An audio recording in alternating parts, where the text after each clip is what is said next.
চাঁদ হয়ে দেখা দিয়েছি। আগে চাঁদ বলে চাঁদ, একেবারে পূর্ণিমার চাঁদ। কোথায় একটু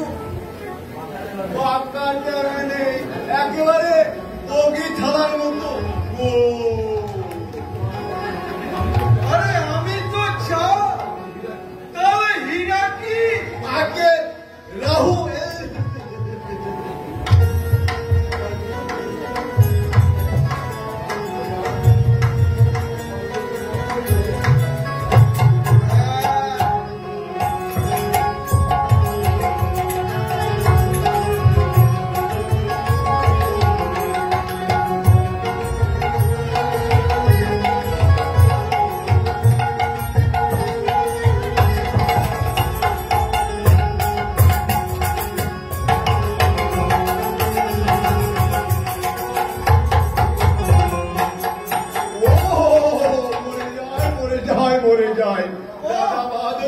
থাকলে কথায় কথায় মোটা বকশিস। চমৎকার চমৎকার।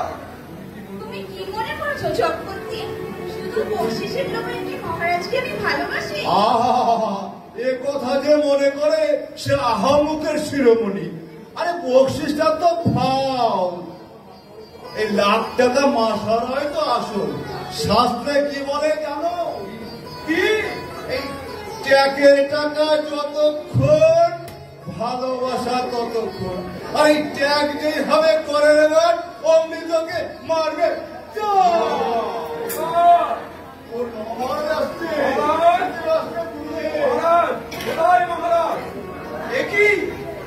গুরুদেব, আপনি এখানে? আমি তোমার রাজ্য ছেড়ে চলে যাচ্ছি বৎস। গুরুদেব, তাই তোমাকে আমি জানাতে এলাম, আজ থেকে তোমার সঙ্গে আমার সকল সম্বন্ধ শেষ। কেন গুরুদেব?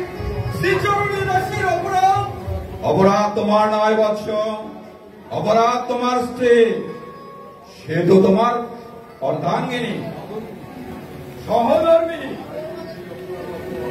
তাই তো তুমিও সেই অপরাধের অংশভাগী। কি করেছে সেই হতভাগী? কাল মহান ঈশা সে দেবী পুজো বন্ধ করেছে। তোমার আরাধ্য দেবী তার পূজা বন্ধ এবং বলিহীন। সে কি? স্বয়ং আপনি যে পূজায় ব্রতী, সে পূজা অসমাপ্ত, বন্ধ।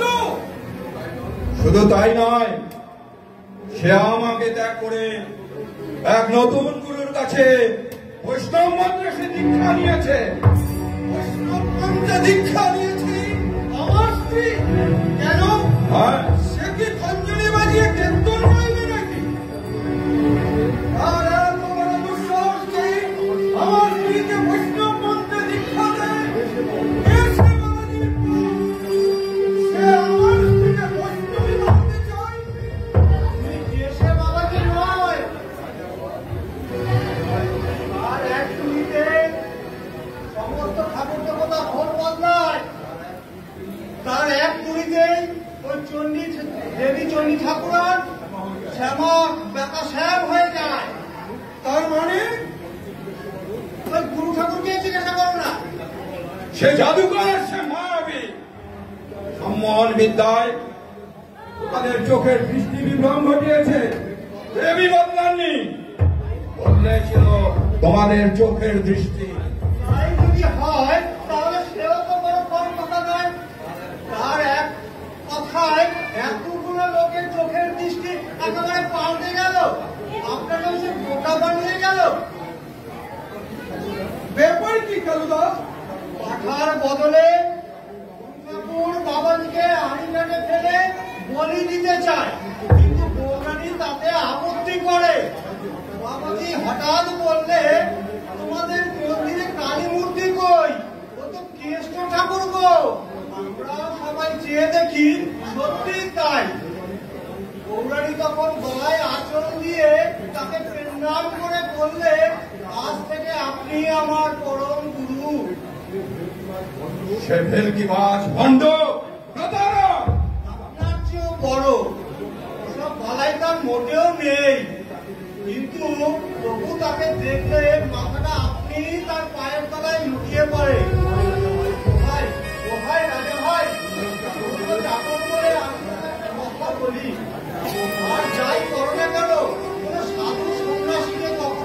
দেখিও না, কখনো দেখিও না। গুরুদেব, বলো কি বলতে চাও? আপনার অনুগ্রহ হয়ে আমার এই রাজ ঐশ্বর্য, আপনার আশীর্বাদে আমার এই সম্মান প্রতিপত্তি, আপনি দয়া করে আমাকে 10 দিন সময় দিন। আমি একবার পরীক্ষা করে দেখব সে কত বড় সাধু আর কতখানি তার শক্তি। রাজা বাহাদুর যদি অনুমতি করে তাহলে পরীক্ষার কথা আমি দিতে পারি। তুমি তাকে কেমন করে পরীক্ষা করবে? যেমন করে মহর্ষি বিশ্বামিত্রকে পরীক্ষা করেছিল। উত্তম। তুমি যদি এই নটির প্রস্তাবে সম্মত হও রাজা, তাহলে আমিও তোমার অনুরোধ রক্ষা করতে পারি। আপনার জয় জয় মা কালী করাল বদনী, জয় জয় মা চন্ডিকা, জয় জয় মা কালী করাল বদনী, জয় জয় মা চন্ডিকা। আমি হীরার প্রস্তাবে রাজি গুরুদেব। সে আমার দেবী পূজা পণ্য করেছে, সে আমার ইষ্ট দেবতাকে অপমান করেছে।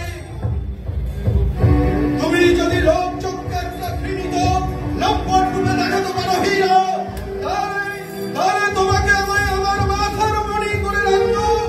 আমি তোমাকে কথা দিচ্ছি, তুমি যদি কৃতকার্য হও, তোমার পুরস্কার 100 অস্ত্র স্বর্ণ মুদ্রা।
তোমাকে পাওয়া উচিত বিবি।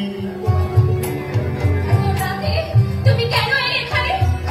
তোমাকে একটা কথা বুঝিয়ে দিতে হবে। কি?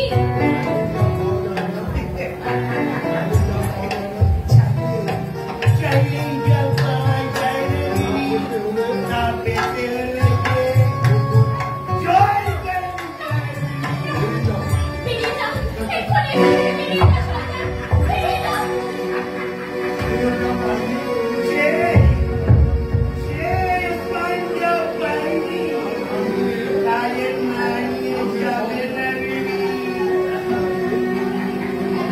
তুমি কি মনে করেছো আমাকে জোর করে তুমি ধরে নিয়ে যাবে শয়তান?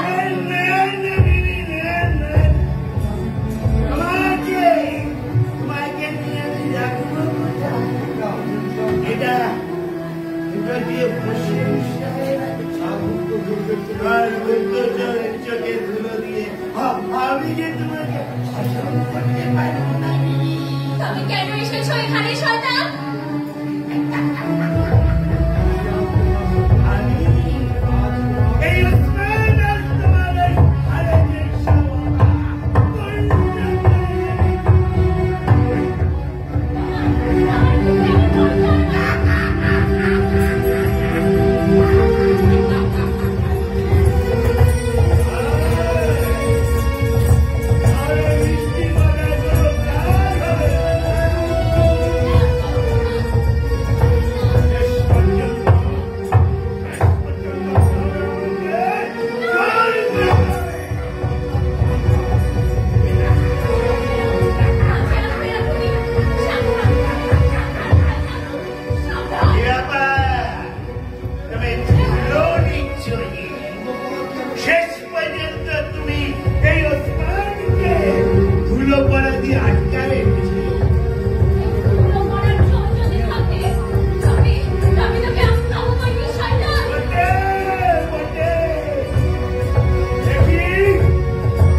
আমার চলবে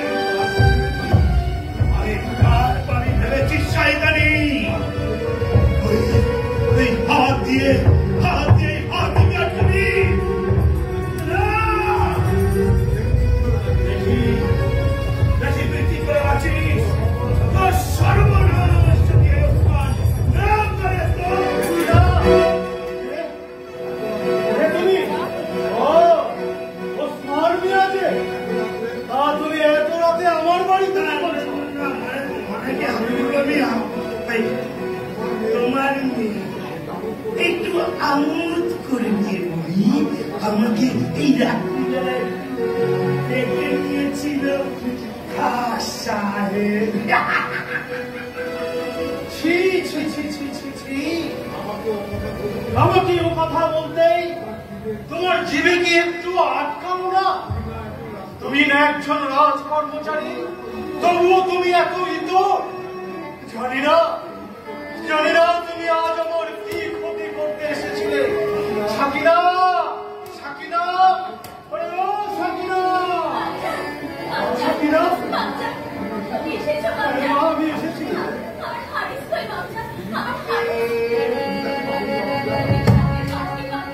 পেয়েছি রে মা, পেয়েছি, কিন্তু সে যে আমাদের নয় রে মা, সে তার শ্রীহরি।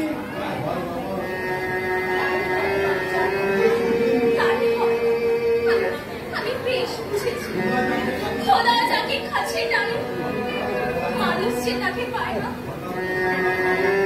মানে না, হঠাৎ হঠাৎ ওসমানাজ আমাদের বাড়িতে কি করতে এসেছিল রে? আচ্ছা, আমার সর্বনাশ করতে গিয়েছিল। সাকিনা, পুলিশ কি? তারপর আজ আমি নিজেকে রক্ষা করতে পেরেছি, কিন্তু বাচ্চা ও আমাকে এত সহজে ছাড়বে না। বাচ্চা সুযোগ পেলে ও আবার আসবে আমার সর্বনাশ করতে। তাই তো এখন কি করি বল দেখি মা? চলো না বাচ্চা, চলো, আমরা এখান থেকে চলে যাই। কিন্তু এ যে আমার ছোট্ট পুরুষের এই মায়া, আমি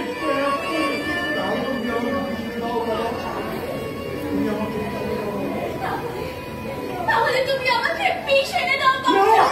হ্যাঁ বাচ্চা, তুমি আমাকে বিষ এনে দাও। তাই আমি আমার চিরদিন তোমাকে ছেড়ে চলে যাব, তোমাকে ছেড়ে।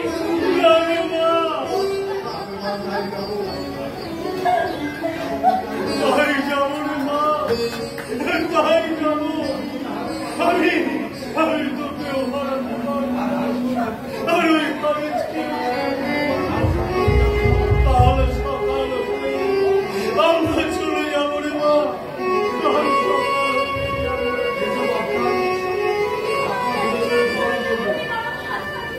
একটু বিশ্রাম নিয়ে যাও। এসো বাচ্চা।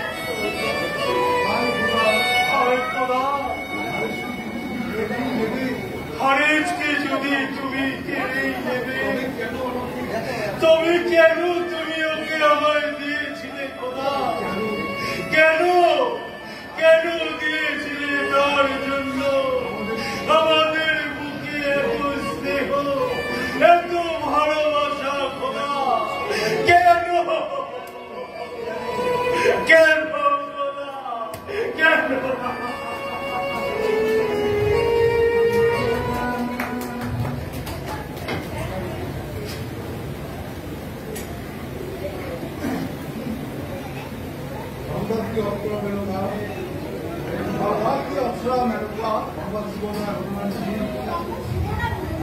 সে কি?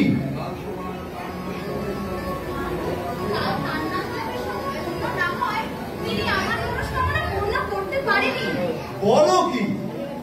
দুদিন তুমি বাবাজির একটা সারা রাত কাটিয়ে আসলে, অথচ তিনি তোমার দিকে একটা ভিড়েও চাইলে না।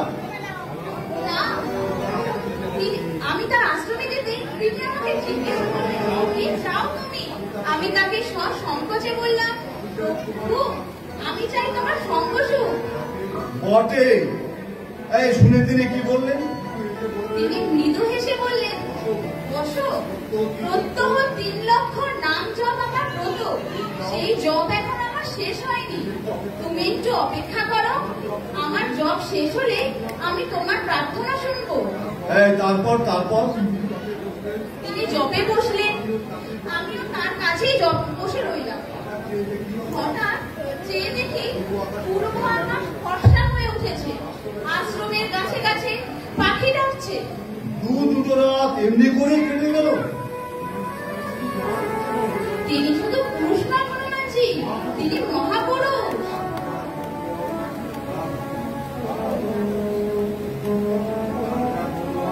আর যা গৌরব, তোমার কিন্তু পরম লজ্জা। আর এই লজ্জা শুধু তোমার একার নয় হীরা, আমারও। তুচ্ছ একটা ভিখারি যার দিকে চোখ তুলে তাকাই না, তাকেই আমি কিনে রেখেছি মাসে লাখ টাকা দিয়ে। তার সঙ্গে আমি আবার যাবো মহারাজ, এই যাওয়াই আমার শেষ যাওয়া। এবার না হয় আমি তাকে ভালোবাসবো, না হয় আমি নিজেই ভেসে যাবো মহারাজ, না হয় আমি নিজেই ভেসে যাবো। হীরা বোধহয় আর সে হীরা নেই গোপাল। আজ রাত্রেই আমি একবার সেখানে যাব। গেলেই দেখবেন ওই রেমোচরাল বাগান আর বাগান নয়, বৃন্দাবন। ওই বাবাজি সেখানে 1600 গোপিনী নিয়ে নিত্য রাসলীলা করেন। আমি আজ তাকে ডেকে পাঠিয়েছি। বেশ করেছেন। ওই বেটাই তো যত নষ্টের গোড়া। ও যদি বাবাজিকে বাগান থেকে তাড়িয়ে দেয়, তাহলে সব আপদ চুকে যাবে। হয় না চক্রবর্তী মশাই? কেন? একবার যাকে বুকে স্থান দিয়েছি, তাকে আমি পথের ধুলোয় নামিয়ে আনতে পারবো না। কিন্তু তোমার উপরে আমার তাই হুকুম। মাফ করবেন মহারাজ, আপনার হুকুম আমি মানতে পারবো না। বলিস কি?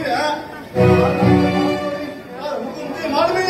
হুকুমের মতন হুকুম মানে কিন্তু এ তো হুকুম নয়, জুলুম। এই রেমোচরা কারণ হুকুমে ঘর ছাড়ে না, ঘর ছাড়ে না। কি করবি এখন কেন? হুকুম আমরা মহারাজ, আমরা ইতর জন্য ক্ষেত্রে করতে পারি না এমন কোনো কাজ নেই।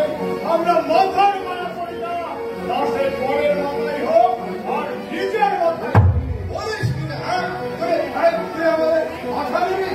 আমার বাবার আপনার চলে লাগবে, আমি জোরের কথা বলতে না।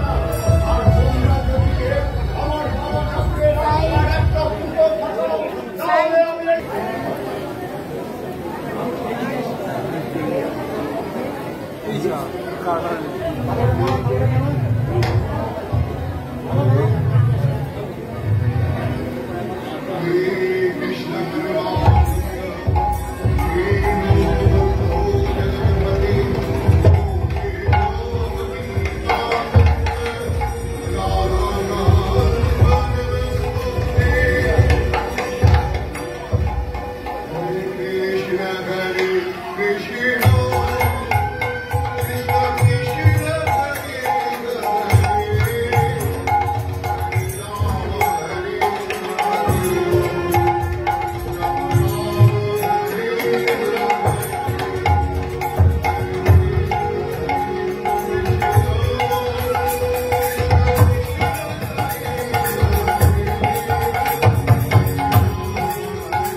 তোমার কাছে আমি বড়ই লজ্জিত দেবী।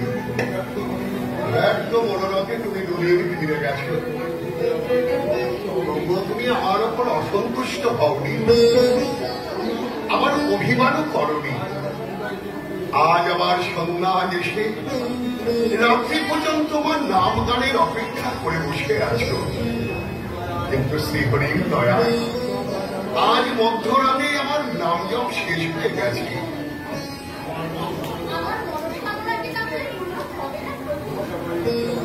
হবে ইচ্ছা হয়ে ইচ্ছা হলে নিশ্চয়ই পূর্ণ হবে।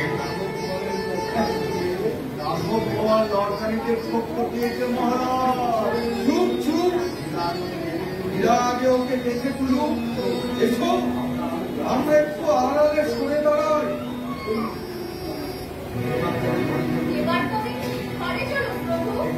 একটু দাঁড়াও দেবী, আমার ভজনটা সেরে নেই, তারপর নিশ্চয়ই যাব।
বলো দেবী, তোমার মনোবাসনা কি?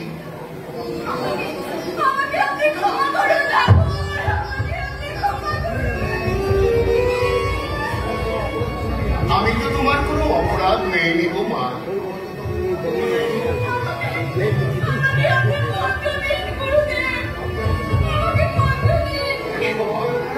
এসো বলো মা। হরে কৃষ্ণ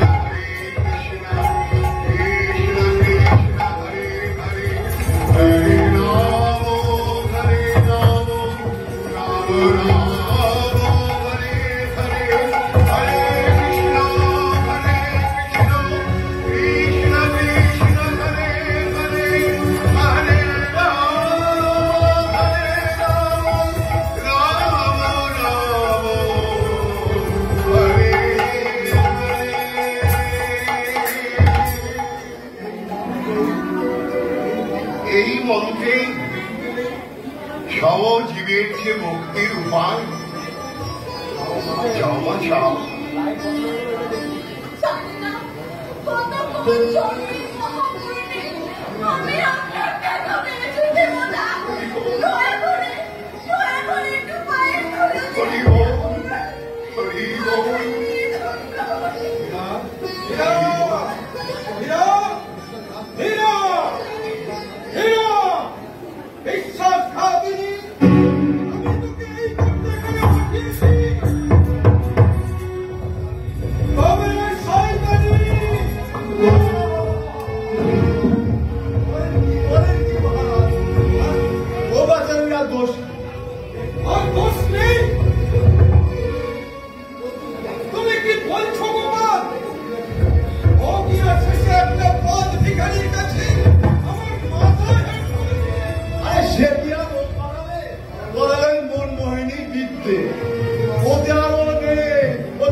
হয়েছে বেটা পুজো পণ্ডিত আর কমান্ডিতে নাম বলে না আমি তো নাম করে দেবো তবে আমাদের হার জিতের বাজির নাম জানেন না যে হারবে তার নাম যাবে আচ্ছা তোমরা যাও তোমার তবে এক পক্ষের মধ্যে ঠিক আছে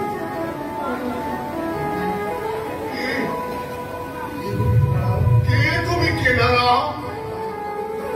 তোমার পদক্ষেপে গেল ওর দৃশ্য নুপুরে প্রস্তুত সুমধুর শিবচর দাঁড়াও দাঁড়াও প্রভু দাঁড়াও আমি একবার তোমার ওই চরণ দুখানে দেখতে চাই কোথায় তুমি লুকালে দাঁড়াও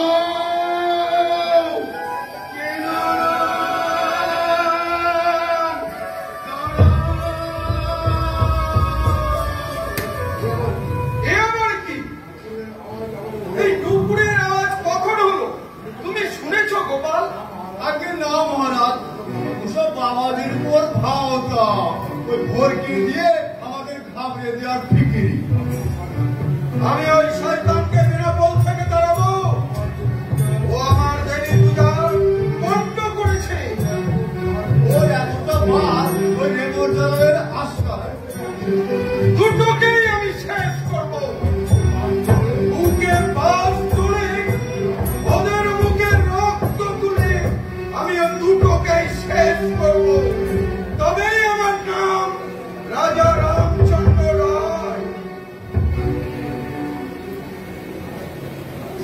কাজে কাজে মরবে ওই রেমো মরবে আর বাবাজিও মরবে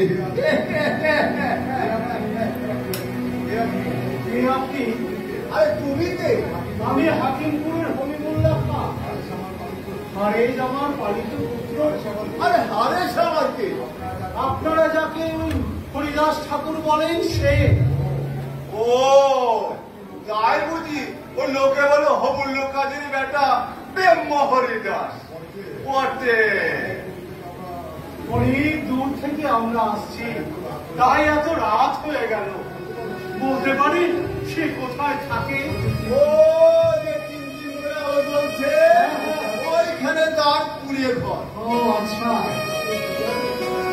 সে কি এত রাতেও জেগে আছে? তার কি আহার নিদ্রা নেই? এখনো কি সে নাম গুজন করছে? আরে দেবরাজের বাড়িতে তার কাল নিমন্ত্রণ আছে তাই বোধহয় ওই যাওয়ার জন্য তৈরি হচ্ছে বুঝলে তুমি আমার কেমন কথা বলবে কি না এই লোকটাকে তো বেশ আমার সুবিধে মনে হচ্ছে না রে ও বোধহয় হারিসের কোনো শত্রু হবে বাচ্চা। শত্রু এখানেও ভারতের শত্রু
স্বয়ং আল্লাহ আজ তোমাকে আমার হাত থেকে বাঁচাতে পারে না আর কেউ না পারো আমি পারবো তুই কে যে আমার বাবা ঠাকুরের রাখার একটা কেউকে সাপ পর্যন্ত খোঁজ করে না আর তুই কিনা একটা মেয়ে মানুষের উপর চড়াও হয়েছিস কোন দেশের জানোয়ার তুই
নিজের হাতে শয়তানকে সাজা দিয়েছে।